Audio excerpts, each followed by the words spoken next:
நாள் ஒரு பேராசிரியர் ஒரு பெரிய காலி ஜாடியுடன் தனது வகுப்பறைக்கு வந்தார். அவர் அந்த ஜாடியை முதலில் கோல்ஃப் பந்துகளால் நிரப்பினார். அவர் மாணவர்களிடம், ஜாடி நிரம்பிவிட்டதா என்று கேட்டார். அதற்கு அவர்கள் ஆம் என்றார்கள். பின்னர் கூழாங்கற்களை கொட்டினார். அவைகள் கோல்ஃப் பந்துகளுக்கு இடையில் உள்ள இடைவெளிகளை நிரப்பியது.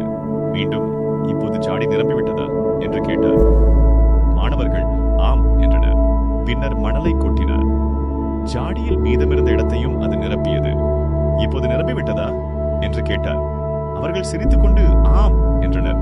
கடைசியில் 2 கப் காஃபியை ஊற்றினார். பேராசிரியர் புன்னகையுடன் சொன்னார், இந்த ஜாடிதான் உங்கள் வாழ்க்கை. கோல்ஃப் பந்துகள் குடும்பம், உடல் நலம், உறவுகளை குறிக்கிறது.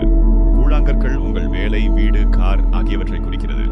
மணல் என்பது கவனச்சிதறல்கள், தவறுகள், தடுமாற்றங்களை குறிக்கிறது. ஒருவேளை நீங்கள் முதலில் உங்கள் ஜாடியை மணலால் நிரப்பினால் வாழ்க்கை என்பது என்ன என்பதை தெரிந்து கொள்ள முடியாமல் போகும். எனவே எப்போதும் கோல்ஃப் பந்துகளுக்கு முதலிடம் கொடுங்கள் என்றார். ஒரு மாணவன், காப்பி என்னாச்சு சார் என்று கேட்டார். பேராசிரியர் புன்னகைத்தார். உங்கள் வாழ்க்கை எவ்வளவு முழுமையானதாக தோன்றினாலும் ஒரு நல்ல நண்பன் வேண்டும்.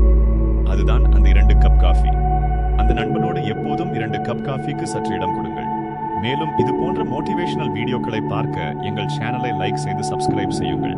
பயனுள்ள வாழ்க்கை பாடங்கள் என்று நினைத்தீர்கள் என்றால் பிறருக்கும் இதை பகிருங்கள்.